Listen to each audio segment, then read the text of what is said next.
बिस्मिल्लाहिर्रहमानिर्रहीम। आज का टॉपिक हम स्टार्ट करने वाले हैं 9th क्लास एक्सरसाइज। हम 6.2 स्टार्ट करेंगे और इस एक्सरसाइज का हमने क्वेश्चन नंबर 1 हमने कर लिया है। आज का टॉपिक हम करते हैं एक्सरसाइज में से क्वेश्चन नंबर 2। क्वेश्चन नंबर 2 भी हमारे पास क्वेश्चन नंबर 1 की तरह ही है, यानी कि हमने जो sign theta, cos theta, tan theta, इसी तरीके से फाई वाले जो आंसर निकाले थे सेम टू सेम वैसे के वैसे है। जस्ट यहाँ पे उसने अलग तौर पर उसने डायग्राम बनाकर दे दिया है। और यहाँ पे पहले वाले क्वेश्चन में हमारे पास 10 जोज थे और इस क्वेश्चन में हमारे पास 6 जोज हैं। तो यहाँ पे हमारे पास क्वेश्चन में कह रहा है for the following right angle triangle A B C, यानी कि एक राइट एंगल ट्राइंगल दी हुई है ए बी सी के नाम से। हमने ट्रिग्नोमेट्रिक रेशियोज मालूम करनी है।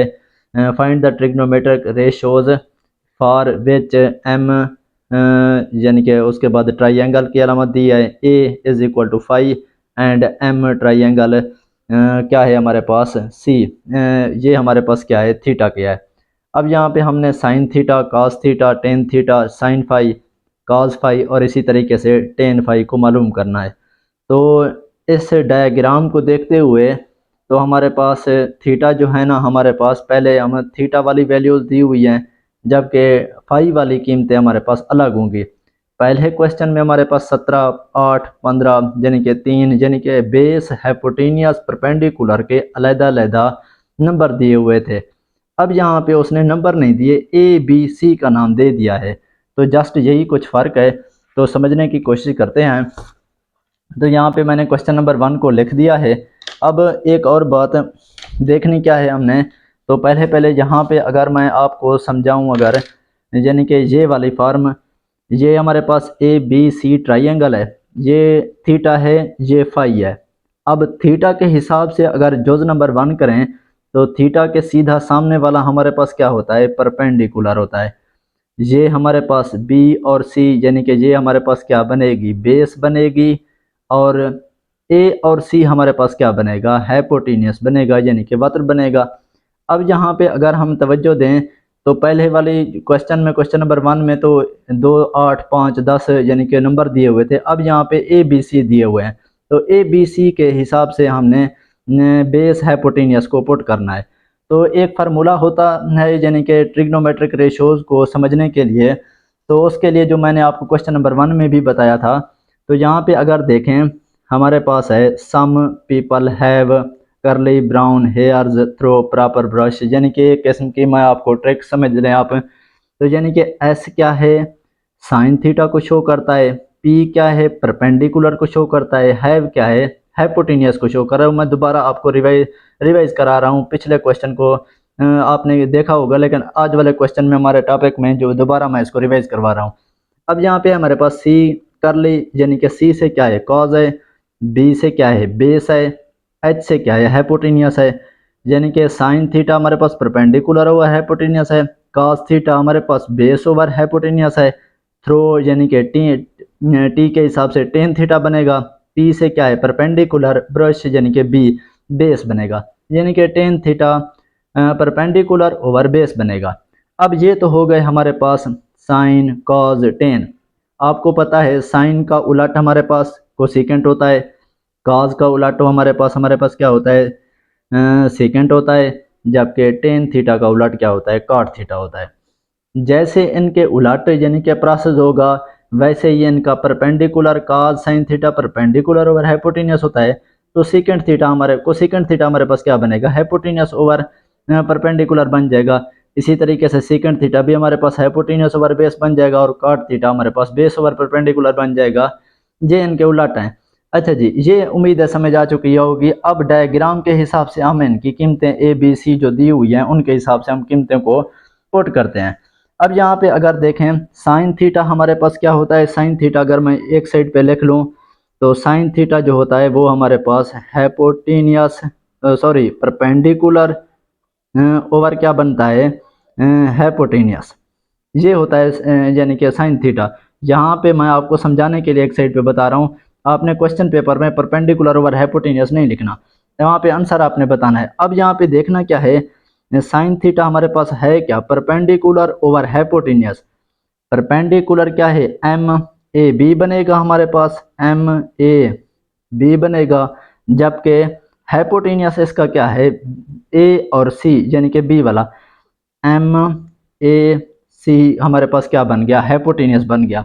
अब इनकी कीमतों लिखते हैं, ए बी हमारे पास क्या है, सी है, तो सी को लिख दें, जबकि ए और सी हमारे पास क्या है, बी है, तो ये इसका क्या आ जाएगा, आंसर आ जाएगा किसका, यानी कि sine theta is equal to किसके हो गए, जो हो जाएगा सी ओवर बी के हो जाएगा। उम्मीद है बात समझ आ चुकी होगी। अब दूसरे जोज की तरफ बढ़ते हैं। दूसरा जोज है हमारे पास कौन सा, कॉज थीटा, कॉज थीटा ये है हमारे पास। अभी हम जो जोज कर रहे हैं वो कॉज थीटा के हिसाब से कर रहे हैं, अभी फाई के हिसाब से नहीं कर रहे। ये जो डायग्राम मैंने इधर लिखी है वो हमारे पास क्या है, किसके हिसाब से है, थीटा के हिसाब से है। अब यहाँ पे इसको कॉस थीटा है। अब कॉस थीटा का मैंने आपको बताया है, कॉस थीटा हमारे पास क्या होता है, बेस ओवर हाइपोटेन्यूस होता है। तो यहाँ पे भी मैं एक साइड पे आपको लिख देता हूँ, कॉस थीटा किसके होता है हमारे पास, बेस ओवर किसके, हाइपोटेन्यूस के, बेस ओवर हाइपोटेन्यूस। अब इसकी बेस क्या है हमारे पास, बी और सी है, तो आप क्या लिख रहे हैं, cos थीटा एम, हमारे पास बी और सी है ना, एम बी सी हमारे पास इसकी बेस बनेगी, और हाइपोटेन्यूस इसका ए और सी बनेगा, एम ए सी। एम यहाँ पे बार बार मैं लिख रहा हूँ यानी कि मेजरमेंट को शो करता है। अच्छा जी, ये हो गया। अब इसका आंसर क्या निकलेगा, एम बी सी और ए सी का, बी सी क्या है हमारे पास, ए है, ए पुट कर दें, जबकि ए सी हमारे पास क्या है, बी है, यानी कि cos थीटा किसके इक्वल होगा, ए ओवर बी के होगा। उम्मीद है ये वाला समझ भी आ गया होगा। नेक्स्ट जोज करते हैं, तीसरा जोज।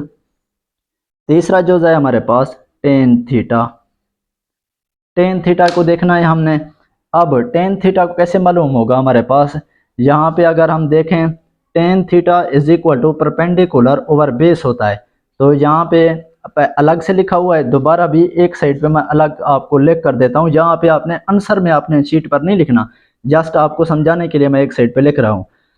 Ten theta is equal to क्या होता है, परपेंडिकुलर ओवर क्या होता है, बेस होता है। अब यहाँ पे टेन थीटा लिखें बच्चे, टेन थीटा के बाद अब परपेंडिकुलर इधर क्या है हमारे पास, थीटा के हिसाब से ए बी हमारे पास परपेंडिकुलर है, तो ए और बी हमारे पास क्या बनेगा, परपेंडिकुलर, जबकि बेस इसकी क्या बनेगी, बी और सी, एम बी और सी इसकी क्या बनेगी, बेस बनेगी। अब यहाँ पे देखें, ए और बी हमारे पास क्या है, सी है, यहाँ पे देखें परपेंडिकुलर इसका क्या है, ए बी का सी है ना, तो सी को पुट कर दें, और जबकि इसका बी सी हमारे पास बेस इसकी क्या है, ए है, तो ए को पुट कर दें, तो ये क्या निकल आया हमारे पास, टेन थीटा निकल आया। उम्मीद है यहाँ तक बात क्लियर हो गई होगी। अब हम क्वेश्चन जो करेंगे, ये तो हो गए हमारे पास थीटा के हिसाब से जो हमने वैल्यू निकाली है। अब हम वैल्यू निकालेंगे फाई के हिसाब से। इसका क्वेश्चन नंबर जोज नंबर 4, 5 और 6 जो है ना वो फाई के हिसाब से है। तो एक साइड पे मैं डायग्राम को बनाता हूँ, यानी कि हमारे पास इस तरह की हमारे पास एक डायग्राम है। तो इस तरह की डायग्राम है हमारे पास। तो यहाँ पे हमारे पास फाई है, इधर क्या है हमारे पास थीटा है, ये सी है, ये हमारे पास बी है, यहाँ पे इधर क्या है, ए है।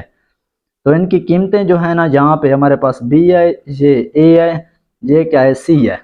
पहले अगर हम थीटा के हिसाब से देखते हैं तो ये वाला उसका सामने वाला क्या बनता है, परपेंडिकुलर बनता है। मात्र दोनों का थीटा और फाई का बराबर होता है, और थीटा के हिसाब से ये उसकी बी और सी बेस बनती है। अब यहाँ पे कीमत उलट है, यानी कि जो फाई के हिसाब से कर रहे हैं, फाई के सीधा सामने वाली हमारे पास क्या बनेगी, परपेंडिकुलर, जबकि उसके बाद ए और सी इसकी क्या बनेगी, बेस, जबकि इसका हाइपोटेन्यूस जो होगा वो सेम रहता है, यानी कि थीटा और फाई के हिसाब से। उम्मीद है बात समझ आ गई होगी। थीटा के सामने वाली हमारे पास जो भी लाइन होगी वो परपेंडिकुलर होगी, यानी कि बी और सी परपेंडिकुलर है, जबकि ए से यानी कि जहाँ पे बी तक यहाँ पे ये सीधा मिल रहा है, ये इसकी बेस बनेगी, और जो तिरछी लाइन होगी वो हमारे पास हाइपोटेनियस होगी। उम्मीद है यहाँ तक बात क्लियर हो गई होगी। अब हम जोज करते हैं, यानी कि जोज नंबर जोज नंबर 4 करते हैं। चौथा जोज नंबर 4 जो है ना हमारे पास क्या है, साइन फाई। उम्मीद है समझ आ रही होगी बात। साइन फाई को मालूम करते हैं। अब साइन फाई हमारे पास क्या है, यहाँ पे मैंने आपको बताया है साइन थीटा जो होता है वो परपेंडिकुलर ओवर हाइपोटेनियस होता है। तो यहाँ पे अलग से मैं आपको यहाँ पे दिखाता हूँ, यानी कि साइन थीटा जो होता है वो हमारे पास क्या है, परपेंडिकुलर ओवर हाइपोटेनियस होता है। उम्मीद है समझ आ रही होगी बात। परपेंडिकुलर फाई के हिसाब से देखें, परपेंडिकुलर इसका क्या बनेगा, बी और सी बनेगा। तो इधर क्या लिखें, एम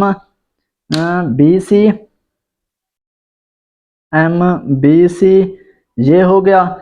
जबकि इसकी हमारे पास हाइपोटेनियस इसकी क्या बनेगी, ए और सी दोनों के बराबर होती है, तो हाइपोटेनियस ए और सी होगा। बी सी एस का परपेंडिकुलर क्या है, ए है ना, तो ए को पुट कर दें। जबकि इसका हमारे पास बेस इसकी क्या है, हमारे पास सॉरी हाइपोटेनियस इसकी क्या है, बी है। तो ये इसका साइन थीटा का आंसर निकल आया, यानी कि साइन फाई हमारे पास क्या बनेगा, ए ओवर बी बनेगा। बात समझ आ गई होगी। इसी तरीके से हम पांचवें जोज को करते हैं। पांचवें जोज हमारे पास क्या है, पांचवें जोज में हमारे पास कॉज फाई। अब कॉज फाई का फार्मूला मैं अलग से लिख लेता हूँ।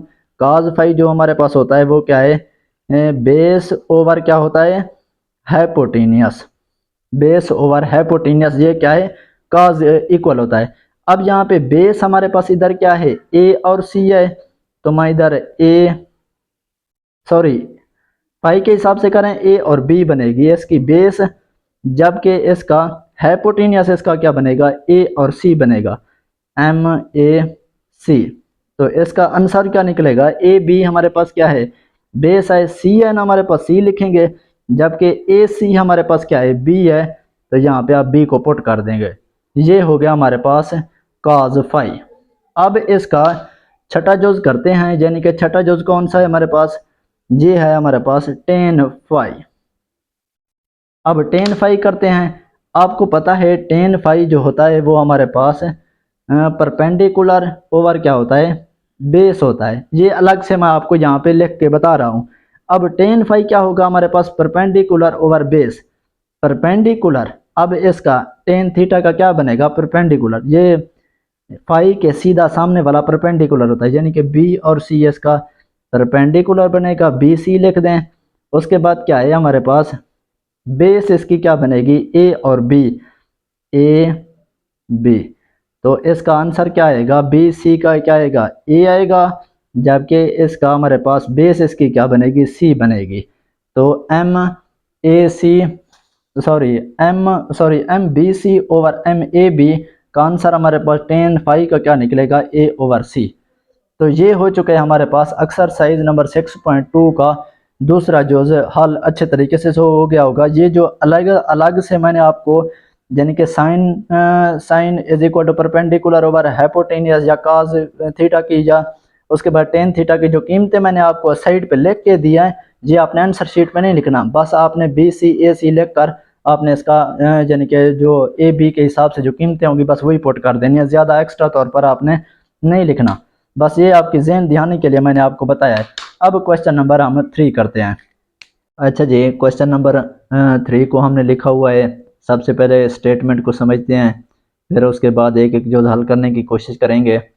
तो क्वेश्चन नंबर 3 में हमारे पास considering the adjoining triangle A B C verify that, पहला जो मैंने लिखा हुआ है sine theta cosecant theta is equal to 1, यानी कि एक हमारे पास ए बी सी के नाम से उसने एक डायग्राम बना दिया ज्वाइन करके, फिर उनके नंबर जो दिए हुए हैं हमने इनको वेरीफाई करना है किस हिसाब से, यानी कि साइन थीटा कोसेकेंट थीटा किसके इक्वल होगा, एक के इक्वल होगा।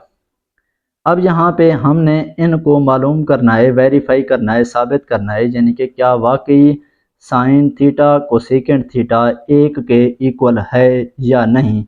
तो एक के इक्वल हमने साबित करना है। तो यहाँ पे अगर हम तवज्जो दें, तो अगर मैंने आपको पहले बताया था कि साइन थीटा जो होता है हमारे पास वो क्या है, परपेंडिकुलर ओवर हाइपोटेनियस, और इसका उलट जो होगा वो क्या होगा, कोसेकेंट थीटा का हाइपोटेनियस ओवर परपेंडिकुलर। ये वाली चीज़ें समझने वाली हैं। तो यहाँ पे साइड पे मैं लिख लेता हूँ, साइन थीटा किसके इक्वल होता है, परपेंडिकुलर ओवर क्या होता है, हाइपोटेनियस के, जबकि कोसेकेंट थीटा क्या बनेगा हमारे पास, हाइपोटेनियस ओवर क्या बनेगा, परपेंडिकुलर। ये वाली चीज़ें आपने ज़हन ध्यान रखनी है। ये मैंने आपको साइड पे लिख दिया है, क्वेश्चन पेपर पे आपने या आंसर शीट पे आपने नहीं लिखना। तो अब यहाँ पे हम क्या करेंगे, साइन थीटा सबसे पहले है, साइन थीटा क्या है, परपेंडिकुलर ओवर बेस है। ये वाली चीज़ हमारे पास क्या बनेगी, बेस बनेगी। ये वाली चीज़ हमारे पास क्या बनेगी, परपेंडिकुलर बनेगी। और ए बी हमारे पास क्या बनेगा, हाइपोटेनियस बनेगा। ये बात उम्मीद है समझ आ चुकी होगी। अब यहाँ पे हमने समझना क्या है, sine theta perpendicular over hypotenuse. Perpendicular हमारे पास क्या है, एम बी और सी है, जबकि हमारे पास यानी कि हाइपोटेनियस इसका क्या है, M A B, M A और क्या है, बी है। उम्मीद है समझ आ गई होगी बात। अब यहाँ पे डॉट आप लगा दें, आपकी मर्जी की बात है, मल्टीप्लाई की अलामत लगा दें, आपकी मर्जी की बात है। कोसेकेंट थीटा क्या होता है हमारे पास, हाइपोटेनियस ओवर परपेंडिकुलर। हाइपोटेनियस इसका क्या है, एम ए बी है हमारे पास, जबकि इसका परपेंडिकुलर क्या है हमारे पास, बी और सी है, एम बी और सी इज इक्वल टू 1 के। अब यहाँ पे आपने क्या करना है, बी और सी कीमत पुट करें। बी और सी की कीमत क्या है हमारे पास, 3 है, 3 ओवर ए बी की कीमत कितनी है, 5 है, 5 पुट कर दें, मल्टीप्लाई दोबारा एम ए बी है, ए बी की क्या है हमारे पास, 5 है, 5 लिख दें, जबकि एम बी सी की क्या है, 3 है, 3 को पुट कर दें इज इक्वल टू 1 लिख दें। उम्मीद है बात समझ आ रही होगी। अब 5 गया 5 के साथ, 3 गया 3 के साथ, यानी कि 1 बचेगा, 1 इज इक्वल टू 1। तो ये हमारे पास इसका आंसर वेरीफाई हो चुका है, यानी कि साइन थीटा कोसेकेंट थीटा किसके इक्वल होता है, 1 के इक्वल होता है। बात समझ आ गई होगी। अब जोज नंबर इसका 2 करते हैं।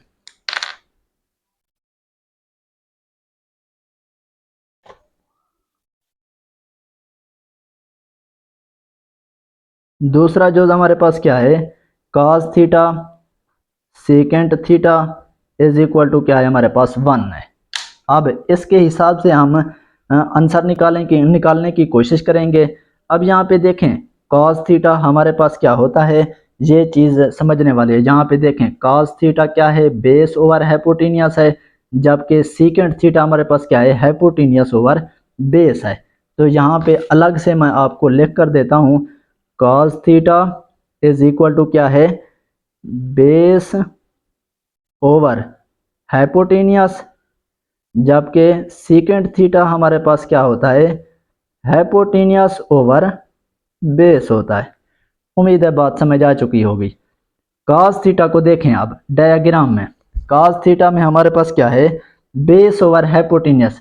इसकी बेस क्या है, सबसे पहले आप ये देखें, एम ए सी है हमारे पास, इसकी बेस ओवर क्या है हमारे पास, हाइपोटेनियस इसका क्या है, ए बी है, एम ए बी है। उम्मीद है बात समझ आ गई होगी। अब मल्टीप्लाई की अलामत लगा दें, सीकेंट थीटा है, सीकेंट थीटा क्या होता है, हाइपोटेनियस ओवर बेस होता है। हाइपोटेनियस क्या है, ए बी है, एम ए बी को पुट कर दें, जबकि बेस इसकी क्या है, ए सी है, एम ए सी लिख दें। यहाँ तक बात उम्मीद है समझ आ चुकी होगी। अब आप क्या करेंगे, ए सी क्या है हमारे पास, ए सी हमारे पास 4 है, 4 को पुट कर दें, ओवर ए बी हमारे पास कितना है, 5 है, 5 को पुट कर दें, मल्टीप्लाई की अलामत लगाएं, दोबारा ए बी हमारे पास कितना है, 5 है, 5 को पुट कर दें, और ए सी हमारे पास क्या है, 4 है, 4 को पुट कर दें इज इक्वल टू 1। यहाँ तक बात उम्मीद है समझ आ चुकी होगी। अब 5 गया 5 के साथ, 1 गया 1 के साथ क्या, तो क्या बच जाएगा, 1 इज इक्वल टू 1, यानी कि हमारे पास ये वेरीफाई हो चुका है, cos थीटा सेकेंड थीटा किसके इक्वल है, 1 के इक्वल है। ये हो चुका हमारे पास क्वेश्चन नंबर 3 का दूसरा जोज। अब तीसरा जोज हल करने की कोशिश करते हैं। तीसरा जोज जो है हमारे पास वो कौन सा है, इसकी साइड पे मैं कर रहा हूँ। तीसरा जोज जो है हमारे पास वो है tan theta cot theta is equal to क्या है 1 के इक्वल है। अब यहाँ पे देखें टेन थीटा कॉट थीटा क्या वाकई 1 के बराबर है या नहीं। तो सबसे पहले समझना क्या है कि ये इसका टेन थीटा किसके इक्वल होता है। Tan theta is equal to perpendicular over base है, जबकि कॉट थीटा हमारे पास क्या है बेस ओवर परपेंडिकुलर है। तो यहाँ पे अलग से समझाया, साइड पे मैं अलग लिख देता हूँ। Tan theta is equal to क्या है हमारे पास परपेंडिकुलर ओवर क्या है बेस है, जबकि कॉट थीटा हमारे पास क्या है बेस ओवर परपेंडिकुलर। उम्मीद है यहाँ तक बात समझ आ चुकी होगी। अब यहाँ पे देखें tan theta perpendicular over base है, तो यहाँ पे अगर बेस परपेंडिकुलर ओवर बेस है तो इसका परपेंडिकुलर क्या बनेगा, यानी कि टेन थीटा का परपेंडिकुलर ओवर बेस है। परपेंडिकुलर क्या है एम बी सी बनेगा, जबकि इसका हमारे पास बेस हमारे पास ए सी हमारे पास क्या बनेगी ए और सी इसकी परपेंडिकुलर बनेगी। मल्टीप्लाई की अलामत लगाओगे। अब क्या बनाओगे कॉट थीटा। कॉट थीटा हमारे पास किसके इक्वल होता है बेस ओवर परपेंडिकुलर। बेस इसकी क्या है ए सी है, ए सी को पुट कर दें, जबकि हमारे पास इसका हमारे पास क्या है सॉरी परपेंडिकुलर। परपेंडिकुलर क्या है हमारे पास B C, M B C put कर दें, ये हो गया इज इक्वल टू 1 लिख दें। अब यहाँ पे देखें एम बी सी हमारे पास किसके इक्वल है 3 के इक्वल है, जबकि इसका ए सी हमारे पास किसके इक्वल है 4 के इक्वल है, 4 लिख दें। इसी तरीके से ए सी 4 है, जबकि बी सी हमारे पास 3 है इज इक्वल टू 1। ये 4 गया 4 के साथ, 3 गया 3 के साथ, यानी कि 1 इज इक्वल टू 1। हमारे पास ये वेरीफाई हो चुका है, यानी कि tan theta cot theta is equal to किसके आ गया 1 के आ गया। उम्मीद है ये क्वेश्चन नंबर हमारे पास 3 जो है ना आपको मैंने अच्छे तरीके से समझाया है। किसी किस्म की मिस्टेक वगैरह लगी हो तो आप कमेंट सेक्शन में बता सकते हैं, वरना हम आगे नेक्स्ट जो क्वेश्चन नंबर 4 की तरफ बढ़ते हैं। अच्छा जी, क्वेश्चन नंबर 4 को हम स्टार्ट करने वाले हैं। क्वेश्चन नंबर 4 में हमारे पास है फिल इन द ब्लैंक्स, यानी कि खाली जगह को पुर करें। अब ये वाले सारे क्वेश्चन मैंने लिखे हुए हैं। अगर हम यहाँ पे यानी कि क्वेश्चन को यहाँ पे अगर देखें तो हमारे पास क्या है इधर फिल इन द ब्लैंक्स। चौथे क्वेश्चन में sine theta is equal to sine 90 degree minus 60 degree. तो यहाँ पे खाली स्पेस उसने दी हुई है, तो मैंने वहाँ पे पेपर में इधर इधर मैंने नहीं लिखी खाली स्पेसेस। तो ये वाली खाली स्पेसेस की बात कर रहा है, खाली जगहों की बात कर रहा है। तो यहाँ पे ये वाला जो साइन थीटा कॉस थीटा इनको हमने यहाँ पे खाली जगह वाली जगह पे पुट करने के क्या आएगा। अब अगर हम तवज्जो दें यहाँ पे, तो यहाँ पे लिखा हुआ है हमारे पास sine 90 degree minus degree is equal to cos degree. मतलब कि साइन अगर 90 डिग्री होगा उससे आगे वाला माइनस होकर कोई भी एंगल होगा। यहाँ पे जे वाला यानी कि एंगल है, तो कोई भी एंगल हो सकता है। ये theta sine 90 degree minus theta is equal to cos theta, यानी कि जब यहाँ पे 50 भी हो सकता है, 3 भी हो सकता है, 10 भी हो सकता है, 20 भी हो सकता है। यानी कि 90 डिग्री में से कोई भी एंगल माइनस हो रहा हो तो साइन काज में चेंज हो जाएगा, और जो लास्ट वाली यहाँ पे जो कीमत होगी यानी कि यहाँ पे जो एंगल होगा वो आगे उसको लिख दिया जाएगा। इसी तरीके से अगर काज होगा, जहाँ पे तो है साइन, अगर काज होगा तो साइन में कन्वर्ट हो जाएगा, आगे वाला एंगल उससे आगे लिखा जाएगा। इसी तरीके से टेन होगा, टेन 90 डिग्री में से कोई भी एंगल माइनस हो रहा होगा तो टेन काट में कन्वर्ट हो जाएगा और लास्ट वाला एंगल इधर लिख दिया जाएगा। इसी तरीके से काट है, काट भी आप इसी तरीके से लिखोगे, यानी कि 90 डिग्री में से जो एंगल होगा तो काट पहले टेन में कन्वर्ट हो जाएगा, और जो डिग्री हो सॉरी थीटा होगा वो आगे वाला यानी कि उसमें चेंज हो जाएगा, यानी कि कोई भी एंगल होगा डिग्री में तो आगे चेंज हो जाएगा। इसी तरीके से हमने क्वेश्चन को करना है। तो यहाँ पे अगर हम तवज्जो दें तो यहाँ पे हमारे पास क्वेश्चन में पहले पहले क्या है sine theta sine degree sine 30 degree, और दूसरे में अब इज इक्वल टू किसके कर रहा है साइन 90 डिग्री माइनस 60 डिग्री। अब यहाँ पे आगे वाली डिग्री ये साइन क्या हो जाएगी कॉज में कन्वर्ट हो जाएगी। पीछे मैंने आपको ये वाली चीज़ें समझाई हुई हैं, तो साइन कॉज में चेंज हो जाएगा, इससे आगे वाला जो एंगल होगा उसको लिख दिया जाएगा यानी कि 60 डिग्री, यानी कि cos 60 डिग्री इसका आंसर आ जाएगा। बस यही कुछ, यानी कि इस खाली वाली जगह जो होगी उन पे यही लिख दोगे। अब दूसरा चूज करते हैं cos 30 डिग्री। अब तो cos 30 डिग्री कैसे आए, cos 90 डिग्री में से 60 डिग्री को उसने माइनस किया है। अब ये cos क्या है, साइन में चेंज हो जाएगा, साइन cos में होता है क्योंकि ये cos साइन में कन्वर्ट हो जाएगा। लास्ट वाली डिग्री क्या है, 60 है, तो इधर आप क्या लिख लोगे, 60 डिग्री लिख लोगे। उम्मीद है समझ आ चुकी होगी बात। अब यहाँ पे है tan 30 degree, tan 90 degree minus 60 degree. अब ये tan क्या हो जाएगा, काट में कन्वर्ट हो जाएगा। अब 90 में से 60 को निकाले वही 30 आता है, तो लास्ट वाला एंगल हमारे पास यही का यही आप लिखोगे 60 डिग्री। उम्मीद है बात समझ आ चुकी होगी। चौथे जो उसको देखते हैं tan 60 degree, tan 90 minus 30 degree. पहले तो थे हमारे पास 30 के, 60 माइनस हो रहा था लास्ट वाला एंगल। अब यहाँ पे tan पहले क्या हो जाएगा, काट में कन्वर्ट हो जाएगा, जबकि इसकी लास्ट वाली डिग्री कितनी है, 30 है, तो आपने क्या कर देना है, 30 को पुट कर देना है बस। अच्छा जी, अब साइन क्या हो जाएगा हमारे पास, cos में कन्वर्ट हो जाएगा, जबकि साइन लास्ट वाली इसकी डिग्री कितनी है, 30 है, तो आप 30 लिख लोगे। अब यहाँ पे sine 60 degree, sine 90 degree minus 30 degree. अब cos है, cos किस में हो जाएगा, साइन में कन्वर्ट हो जाएगा, जबकि लास्ट वाला एंगल कितना है हमारे पास, वो 30 डिग्री, आपने 30 लिख देना है। उम्मीद है बात समझ आ रही होगी, सिंपल सा है। अब साइन क्या है, cos में कन्वर्ट हो जाएगा, जबकि लास्ट वाला एंगल कितना है हमारे पास, 45 है, तो आप 45 लिख लोगे। उसके बाद tan है, ये काट में कन्वर्ट हो जाएगा, जबकि लास्ट वाला एंगल इसका कितना है, 45 है, आप 45 लिख लो। इसी तरीके से cos हमारे पास क्या होता है, साइन में कन्वर्ट हो जाता है, साइन लिख लो। लास्ट वाला एंगल कितना हमारे पास, 45, तो आप 45 लिख लोगे। तो ये हो चुका हमारे पास क्वेश्चन नंबर 4। तो आज की वीडियो में जो मैंने आपको समझाया है क्वेश्चन नंबर 2, क्वेश्चन नंबर 3 और क्वेश्चन नंबर 4, उम्मीद है अच्छे तरीके से समझ आ चुके होंगे। अगर किसी किस्म की मिस्टेक वगैरह लगे या कोई क्वेश्चन वगैरह करना हो तो कमेंट सेक्शन में आप कर सकते हैं। अगर आपको वीडियो मेरी पसंद आती है, वीडियो को लाइक, चैनल को सब्सक्राइब करना मत भूलिए, ताकि हमारी नई आने वाली वीडियोज़ आप तक बर वक्त पहुँचती रहे। वीडियो अच्छी लगे तो आपका बहुत बहुत शुक्रिया देखने का। Thank you.